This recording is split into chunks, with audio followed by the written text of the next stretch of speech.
bagi Yesus. Seperti lagu ini katakan, mau jadi roti yang terpecah untuk Tuhan. Terpecah itu gak enak. Hidup kita tercabik-cabik. Mau jadi anggur untuk Tuhan. Hidup kita ditumpahkan bagi banyak orang. Beritakan Injil bagi orang banyak. Itu juga tidak enak. Hidup kita siap diganggu. Hidup kita harus jadi berkat, jadi terang. Hidup kita menyatakan kuasa Tuhan. Biarlah firman yang kami dengar ini Bapa, firman yang sungguh menopang memberkati kami, firman yang sungguh melawat kami. Tuhan, ampuni kami Tuhan. Kalau dalam hidup kami egois. Kalau dalam hidup ini Tuhan kami hanya mementingkan untung rugi dengan Tuhan. Padahal Tuhan udah kasih segalanya buat kami. Tuhan sudah kasih dirinya bagi kami. Engkau sudah mati di kayu salib bagi kami. Tuhan ampuni kami Bapa. Ampuni Tuhan. Di minggu ini Bapa, masuk bulan Juli, biar hidup kami semakin berkemenangan. Biar hidup kami semakin diberkati. Biar hidup kami semakin menikmati kuasa Tuhan. Terima kasih Bapa. Urapi firman yang kami boleh baca dan dengar renungkan ini, menjadi berkat bagi hidup kami. Terima kasih Tuhan. Yang sakit Tuhan sembuhkan. Yang belum dapat berkat Tuhan berkati. Yang masih kekurangan Tuhan cukupkan. Yang masih punya problem masalah, Tuhan beri jalan keluar. Mengikut Kristus, janji Tuhan dalam Mazmur 65, Tuhan kasih lemak, Dia kasih air, tanah yang gembur, bukan tanah yang kering. Tapi seberapa jauh kita mengikuti Tuhan, seberapa jauh kita matikan daging, seberapa jauh kita mengikuti langkah-langkah Tuhan, kemana kita harus pergi. Dan biarlah firman itu yang kami dengar saat ini mengubah hidup kami. Terima kasih Bapa. Berkati kami Tuhan. Di dalam nama Yesus kami berdoa mengucap syukur. Haleluya. Amin. Amin. Shalom. Ya, puji Tuhan Bapak Ibu ya. Lagu tadi itu dalam loh. Ya, jadi roti yang tercabik-cabik loh. Roti itu kalau dicabik-cabik, eksistensi kita itu dirobek-robek. Kita tidak bisa punya hak atas diri kita. Mau jadi anggur, kita seringkali hanya berpikir berkat. Tapi hidup kita, Tuhan bilang, mau jadi anggur gak yang tercurah bagi orang lain? Hidup kita harus jadi berkat bagi orang Bapak Ibu. Ya, yang seringkali waktu istirahat kita harus diganggu, ya. Waktu kita harus memikirkan orang banyak ya. Ayo kita buka yuk. Di dalam Keluaran 1. Kitab Keluaran 1 ya. Ayat yang ke-10 sampai ke-22.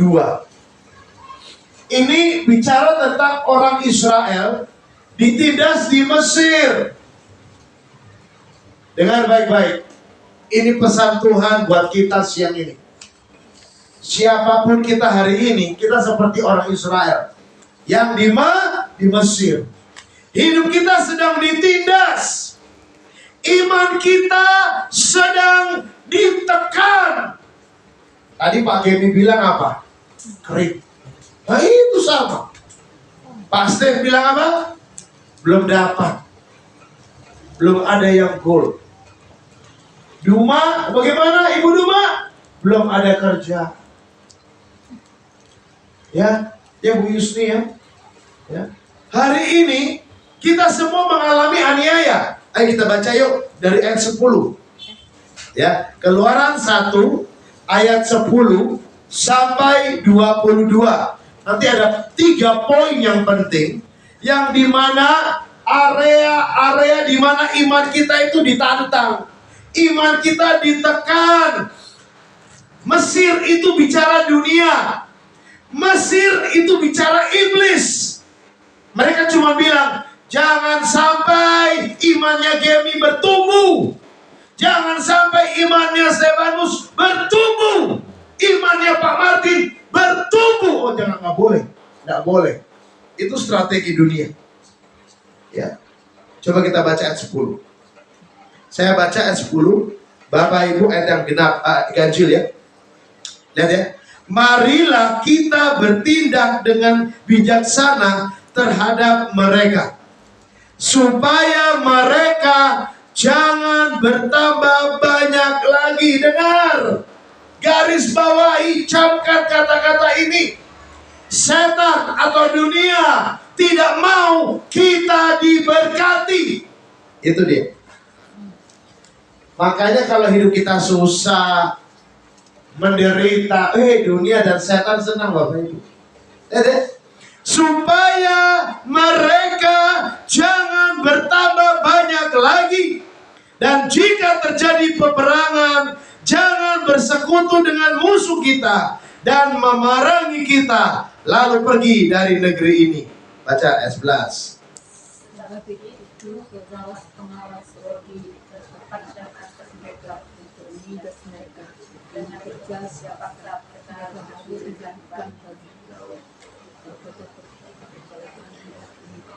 Piton dan Ramses ya, ayat 12. Tetapi makin ditindas, dengar baik-baik. Ini ciri khas anak Tuhan. Ya, makin ditindas, makin bertambah banyak dan berkembang mereka, sehingga orang merasa takut kepada orang Israel itu. Ayat 13. Lalu dengan kejam orang Mesir memaksa orang Israel bekerja. Amin. Ya, dengar baik-baik Bapak Ibu. Jangan pernah pikir dunia ini akan berlaku lembek sama kita. Ya, jangan pernah pikir keluarga kita, lingkungan kita, orang-orang kerja sekitar kita akan berlaku lembek, menghargai. No, kejam. Makanya mental kita harus kuat. Ya, mental kita harus kuat. Ya, jangan cengeng. Ya, menghadapi hidup jangan cengeng. Sedikit-sedikit baper, sedikit-sedikit marah, sedikit-sedikit depresi. Oh, nggak bisa. Karena ini firman. Ya, ayat 14 saya bacakan. Dan ini dia Bapak Ibu. Yang kedua, poin pertama tadi bijaksana, supaya kita tidak boleh berkembang. Ya, supaya Ibu Linda tidak boleh berkembang, supaya Pak Sandy tidak boleh berkembang. Ini yang kedua. 14. Dan memahitkan hidup mereka, supaya kita pahit terus setiap hari, pahit, tidak pernah bersuka cita akhirnya, tidak pernah mengucap syukur, tidak pernah ngomong sama Tuhan, aku punya Tuhan yang besar. Tidak akan begitu. Pahit hidupnya. Ya, dengar baik-baik. Dan memahitkan hidup mereka dengan pekerjaan yang berat. Lihat Bapak Ibu, yaitu mengerjakan tanah liat dan batu bata dan berbagai-bagai pekerjaan di padang. Ya, segala pekerjaan yang dengan kejam dipaksakan orang Mesir kepada mereka itu. Ayat 15 bacakan. Raja Mesir juga memberitakan kepada bidan-bidan yang menolong perempuan Ibrani seorang bernama Sisera. Katanya ya ayat 16 ya kan Bapak Ibu ya perhatikan ya, apabila kamu menolong perempuan Ibrani pada waktu bersalin, ini yang ketiga ya perhatikan, kamu harus memperhatikan waktu anak itu lahir. Jika anak laki-laki, kamu harus membunuhnya. Bapak Ibu, kenapa spesifik Alkitab berkata laki-laki? Karena laki-laki itu berbicara karakter Kristus. Dengar baik-baik. Laki-laki itu berbicara wibawa Allah. Itu yang mau dimatikan dalam hidup orang percaya. Dengar baik-baik. Hari ini dunia atau iblis sedang mematikan karakter ilahi dalam diri kita. Makanya ada banyak orang yang putus asa, putus pengharapan, tidak bisa mencerminkan Kristus, tidak bisa mencerminkan karakter yang baik, tidak mencerminkan buah roh, tidak mencerminkan karakter-karakter kesopanan, etika, itu mau dimatikan Bapak Ibu. Ya. Hari ini makanya saya mau bilang di Belanda itu aja euthanasia dihalalkan. Tahu euthanasia nggak? Gini. Nggak tahu, mematikan orang. Udah sakit berat, mereka berhak bilang matikan saya. Itu euthanasia. Namanya euthanasia. Matikan saya. Jadi dimasukkan apa? Racun. Itu putusan pengadilan. Artinya mereka bosan hidup, mereka bunuh diri. Yang dilegalkan. Bapak Ibu, itu yang ketiga yang mau dimatikan oleh Mesir. Ya, kamu harus membunuhnya. Tetapi jika anak perempuan, bolehlah ia hidup. Karakter Kristus itu laki-laki Bapak Ibu. Dengar baik-baik. Karakter Kristus gak pernah cengeng. Amin. Ya, gak pernah ada persoalan mewek, ada persoalan depresi. Nah, karakter Kristus laki-laki, gentle. Be a man. Itulah karakter Kristus. Ya, bacakan ayat 17. Tapi bidan-bidan itu takut akan Allah dan tidak melakukan seperti yang dikatakan Raja Mesir kepada mereka dan membiarkan bayi-bayi itu hidup. Ya, inilah kasih karunia Tuhan, bayi-bayi hidup ya laki-laki ya. Nanti salah satu di antaranya Musa. Ya. Lalu Raja Mesir memanggil bidan-bidan itu dan bertanya kepadanya, mengapa kamu berbuat demikian, membiarkan hidup bayi-bayi itu? 19. Itu kepada Firaun, sebab perempuan Ibrani tidak sama dengan perempuan Mesir, melainkan mereka kuat. Sebelum bidan datang, mereka selalu bersama. Amin. Ya, jawab bidan itu pintar sekali ya mereka ya. Maka Allah berbuat baik kepada bidan-bidan itu, bertambah banyaklah bangsa itu dan sangat berlipat ganda. 21. Dan bidan-bidan takut akan Allah, maka Dia membuat mereka berumah. Dengar baik-baik. Takut akan Allah, maka Tuhan membuat mereka apa? Berumah tangga. Makanya menikah itu anugerah. Saya cuma bilang menikah itu anugerah. Betapa banyak jombloan, jomblowati. Ya, saya cuma bilang menikah itu anugerah. Anugerah Bapak Ibu. Ya.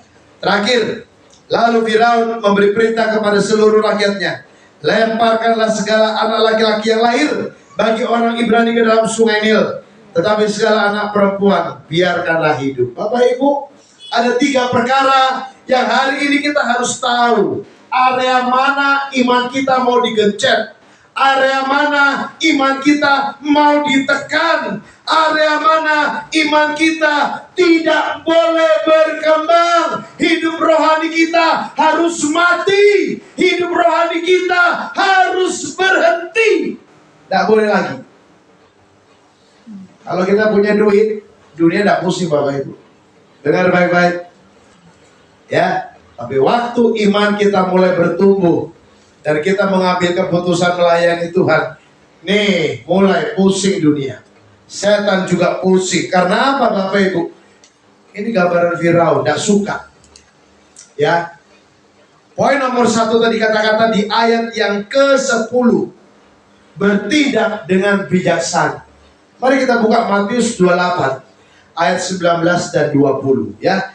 Poin nomor 1, gak panjang lebar, tapi saya percaya ini memberkati buat kita. Matius 28 ya, ayat 19 sampai 20. Tuhan bilang demikian, karena itu pergilah, jadikanlah semua bangsa muridku, dan baptislah mereka dalam nama Bapa dan Anak dan Roh Kudus, dan ajarlah mereka melakukan segala sesuatu yang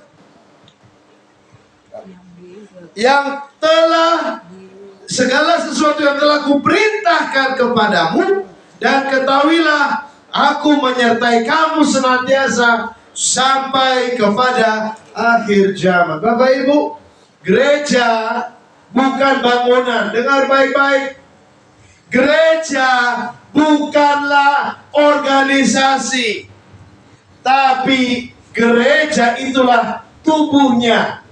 Bapak Ibu, fokus gereja menginjil. Jadikan semua orang murid Tuhan, baptis dan ajar. Ya. Jadi hari ini ada banyak usaha dunia juga mengacau balaukan yang prinsip gereja. Sehingga akhirnya apa? Ada banyak hamba Tuhan hanya fokus, hanya sibuk dengan bangunan. Salah. Gereja itu organismenya, tubuhnya.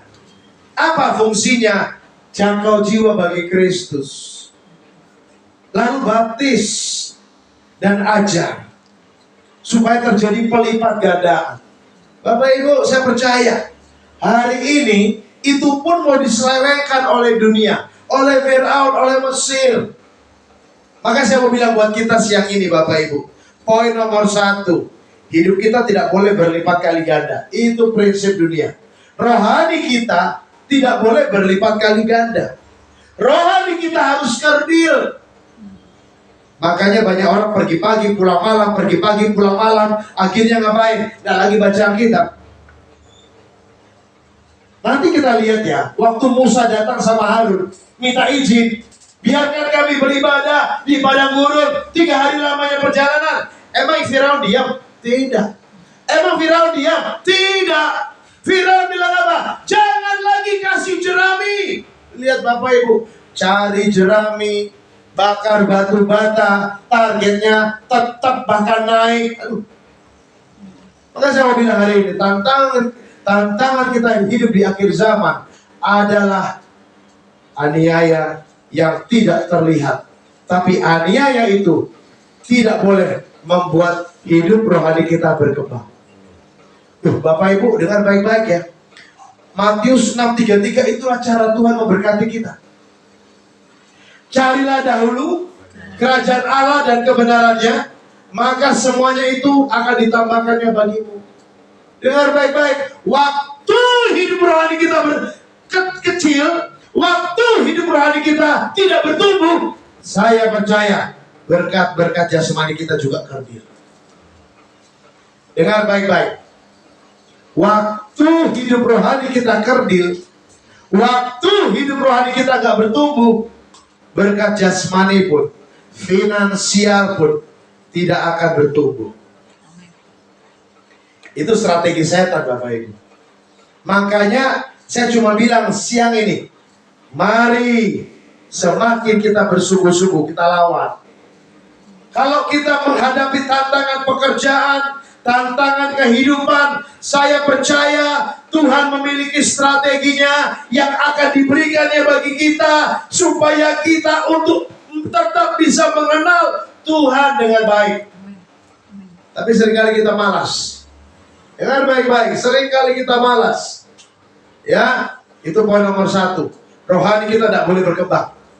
Supaya apa? Kalau rohani kita berkembang, maka berkat jasmani juga akan berkembang. Waktu rohani kita kerdil, maka berkat jasmani berkat finansial juga akan kerdil. Ya, itu poin nomor 1. Ya, saya cuma bilang Matius 6:33 itu menjadi satu yang namanya pegangan kita. Lalu yang berikut, Bapak Ibu, di dalam ayat yang ke-14, ya, ayat 11, 13 sampai 14, ini bicara tentang kepahitan hidup. Ya, ditipulah, dikecewakanlah, dianiayalah, ya, usaha nggak berkembang, bangkrut, itu semua kepahitan hidup. Keluarga yang tidak support, maaf ya, saya cuma bilang, ada banyak hal yang bisa memahitkan hidup kita. Ada banyak perkara yang bisa membuat hidup kita pahit. Di Alkitab ini ceritanya Mesir itu menekan orang Israel. Nah, hari ini coba mari kita introspeksi diri kita. Apa saja yang menekan saya, Bapak Ibu? Gak punya duit, ya, itu salah satu menekan. Pekerjaan belum ada, ya. Apalagi, coba kita lihat, usaha kita mungkin dipermainkan orang, atau usaha kita belum maju, ya. Bapak Ibu, apa saja area-area itu di hadapan Tuhan? Tapi saya mau bilang buat kita siang ini, Bapak Ibu, ya, coba kita buka Ulangan 26, Ulangan 26, Ulangan 26, ya, Ulangan 26 ayat 6 sampai 7. Nah, ini luar biasa ini Bapak Ibu, ya. Ulangan 26 ayat 6 sampai 7. Ya, dengar baik-baik, ya, firman Tuhan berkata demikian, ya. Ulangan 26 ayat 6 sampai 7. Ketika orang Mesir menganiaya dan menindas kami dan menyuruh kami melakukan pekerjaan yang berat. Bapak Ibu, itu maksud saya tadi. Coba kita utarakan sama Tuhan. Apa saja yang tindas kita hari ini? Gak punya uang kah? Gak punya pekerjaan kah? Utang yang belum terbayar kah? Utang kalau utang tetap harus dibayar. Ya, Steve, ya? Betul. Jangan sampai jadi anak Tuhan utang gak mau dibayar. Oh, gak bisa. Pekerjaan yang belum stabil. Apa ini? Ayat 6, ya. Ayat 7, lihat ya Bapak Ibu. Maka kami berseru kepada Tuhan Allah nenek moyang kami. Lalu Tuhan mendengar suara kami dan melihat kesengsaraan dan kesukaran kami dan penindasan terhadap kami. Lihat ya, ada 3. Sengsara, ya, lihat ya, sengsara, sukar, tindas. Enak gak hidup kayak gini? Ya. Ayo, mari kita nomor 2 Bapak Ibu. Jangan sampai kita pahit oleh 3 hal ini. Sengsara, sukaran, lalu ditindas, mati. Ya, sengsara itu menderita. Kalau dilihat dari kata-kata bahasanya, sengsara itu menderita, belum sukar. Mungkin kita dikecewakan, perasaan dulu yang main. Lalu sukar uang, kesulitan uang, kesulitan damai sejahtera, sukacita, kesulitan solusi, baru terakhir apa? Ditindas. Ini akhir dari akhir zaman. Ya, dunia sedang menindas orang percaya. Saya mau bilang Bapak Ibu, supaya kita mati, ditindas mati, supaya hidup kita tidak berkemenangan. Ya, pahit, hidup kita pahit. Akhirnya kita ngomong sama Tuhan, kita ngomong sama orang, gua mau cari uang dulu, baru cari Tuhan. Ngapain melayani Tuhan? Mendingan gua kerja, cukup baru melayani Tuhan. Ngapain saya capek-capek? Bapak Ibu, saya cuma bilang siang ini, sengsara, sukar, tindas. Ini 3 hal yang dunia kerjakan buat kita, supaya hati kita pahit. Pahit Bapak Ibu. Dan saya percaya Bapak Ibu, 2 Timotius 3 ayat 1 sampai 5. Ayo kita baca yuk. 2 Timotius 3. Nah, ini dia. Akibat dari sengsara, akibat kesukaran, akibat ditindas, maka manusia akhir zaman. Ini karakternya. 2 Timotius 3 ayat 1 sampai 5. Ya, sebelum kita masuk poin yang ketiga. Lihat ya Bapak Ibu. Ketahuilah ya, bahwa pada hari-hari terakhir akan datang masa yang sukar. Dengar baik-baik. Kalau ada janji para pemimpin, ada janji orang, oh keadaan lebih baik ke depan. Siapa bilang? Firman Allah cuma berkata, masa yang sukar. Berusaha akan lebih sukar atau lebih gampang? Lebih sulit. Punya uang bukan jaminan. Dengar baik-baik. Punya uang bukan jaminan kondisi kita lebih baik.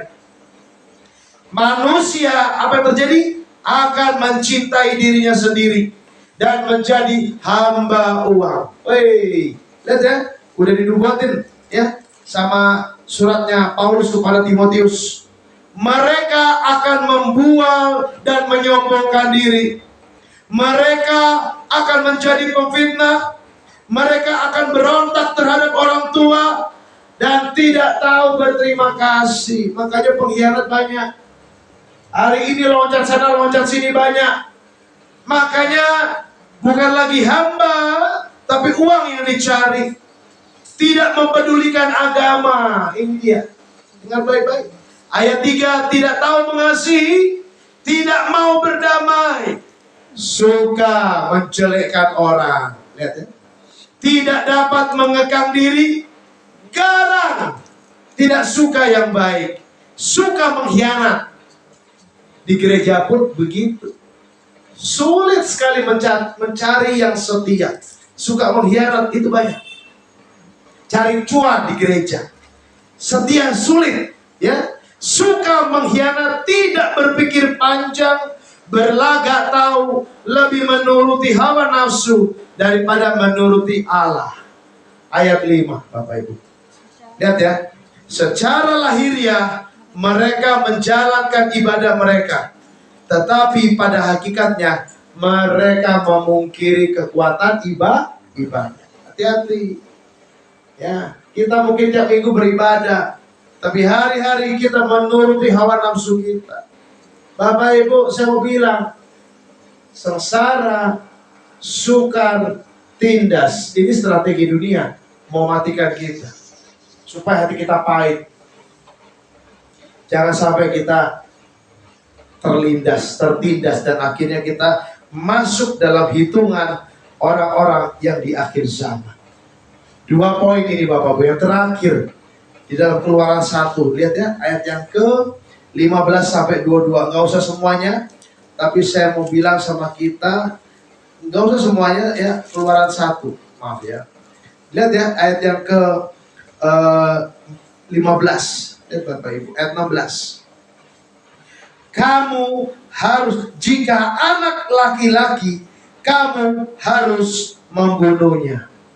Bapak Ibu, saudaraku sekalian, Tuhan atau Allah, kalau kita lihat bahasa Inggris, selalu dengan tulisan identifikasi gender laki. He. Dengar baik-baik. Karakter Tuhan mau dimatikan dalam diri kita. Oleh apa? Oleh pekerjaan. Oleh apa? Oleh kesulitan hidup. Oleh apa? Oleh kesengsaraan hidup. Oleh apa? Oleh persoalan hidup. Oleh apa? Oleh kekurangan dalam hidup. Karakter Tuhan mau dimatikan. Lihat Bapak Ibu. Ini karakter. Ya.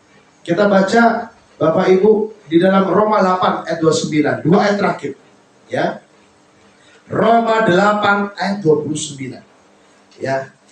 Roma 8 ayat 29. Saya bacakan Bapak Ibu. Ini firman Tuhan. Roma 8 ayat yang ke-29. Ya. Firman Tuhan ngomong begini nih ya. Dikatakan oleh firman Tuhan, sebab, lihat ya, semua orang yang dipilihnya dari semula, mereka juga ditentukannya dari semula untuk menjadi serupa dengan baik-baik dengan gambaran anaknya, supaya anaknya itu menjadi yang sulung di antara banyak saudara. Dengar baik-baik dalam bahasa Inggris. For whom he foreknew, he also predestined to be conformed to the image of his son.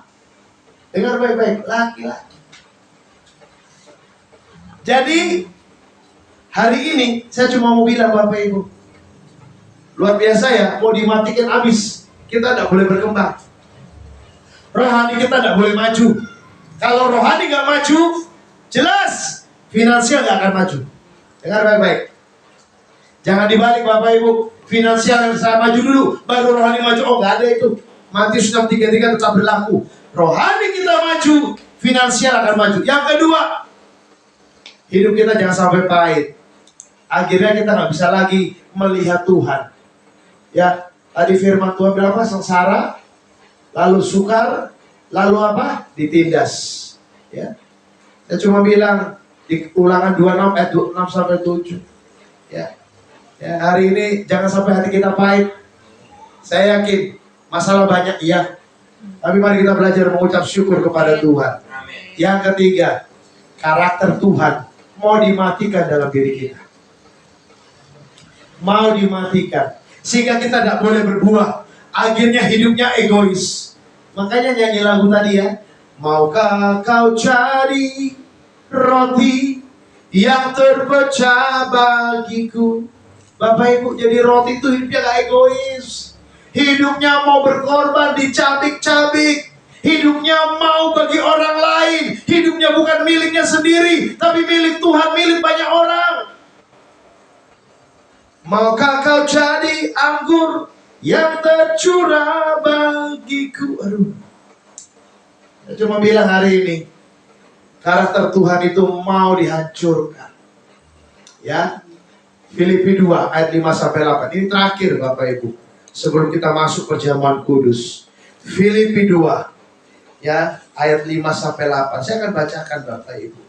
Firman Allah yang luar biasa dan dahsyat. Tuhan ingatkan buat kita. Hendaklah kamu dalam hidupmu bersama menaruh pikiran dan perasaan yang terdapat juga dalam Kristus Yesus. Dengar baik-baik. Hari ini pikiran, perasaan, bukan rohmu, bukan roh saya dan Bapak Ibu, tapi pikiran, perasaan kita harus sama dengan Yesus. Lihat, apa katanya ayat 6? Yang walaupun dalam rupa Allah tidak menganggap kesetaraan dengan Allah itu sebagai milik yang harus dipertahankan, melainkan telah mengosongkan dirinya sendiri dan mengambil rupa seorang hamba dan menjadi sama dengan manusia. Dan dalam keadaan sebagai manusia telah merendahkan dirinya dan tak sampai mati, bahkan sampai mati di kayu salib. Saya cuma bilang hari ini Bapak Ibu, karakter Tuhan harus hidup dalam diri kita. Saya cuma bilang, hari ini dunia mau mendidik, mau mencoba mengubah kita untuk hidup egois. Untuk hidup seperti 2 Timotius 3 ayat 1-5. Ya, tidak boleh terjadi. Supaya kita berkenan kepada Allah. Supaya kita berkenan kepada Tuhan. Supaya kita diselamatkan, dipulihkan. Kita mengalami pembebasan seperti bangsa Israel. Mari kita tunduk kepala. Haleluya. Silakan Pak Sandy. Lagu nomor 5 ini tadi Pak Sandy. Maukah kau jadi roti? Saya mau undang kita mau masuk perjamuan kudus. Kita mau ingat kematian Kristus. Kita mau makan roti dan minum anggur. Kita mau semeja sehidangan dengan Tuhan. Supaya karakter Kristus itu makin berbicara, makin kuat dalam diri kita. Supaya hidup kita semakin diberkati dan berkenan kepada Tuhan. Mari kita nyanyi lagu itu sekali saja. Haleluya. Maukah kau jadi roti yang terpecah bagi? Maukah kau jadi anggur yang tercurah baginya? Maukah kau jadi saksi dan bertakan Injil, melayani, mengasihi lebih sungguh? Sekali lagi, maukah kau jadi roti yang terpecah baginya? Maukah kau jadi anggur yang tercurah baginya? Maukah kau jadi saksi memberitakan Injil, melayani, mengasihi lebih sungguh? Musik bermain dengan bambu. Hari ini kita diingatkan Tuhan. Firaun atau Mesir yang melambangkan dunia, yang melambangkan kuasa gelap, sedang berusaha menghancurkan kita. Dari Keluaran 1 ayat 10 sampai 22, 3 poin yang kita belajar. Tuhan mau kita Tuhan mengingatkan kita. Dunia mau supaya kita habis, tidak berkembang rohani kita. Yang kedua, agar kita pahit dalam hidup. Kalau kita pahit, maka karakter manusia akhir zaman akan bertumbuh. 2 Timotius 3 1 sampai 5. Dan yang ketiga, yang terakhir, supaya karakter Kristus, karakter laki-laki mati dalam diri kita, akhir kita tidak berbuah. Padahal Tuhan bilang di Filipi 2 ayat 5 sampai 8, hendaklah dalam hidupmu bersama menaruh pikiran dan perasaan yang terdapat dalam Kristus. Bapak Ibu, kita mau ambil roti dan minum anggur sebagai tanda kita mau mengingat kematian Kristus, supaya kematian Kristus terus berbicara dalam diri kita. Kematian Kristus berbicara, maka kebangkitan Kristus juga akan berbicara bagi kita. Dengarkan firman Tuhan. Sebab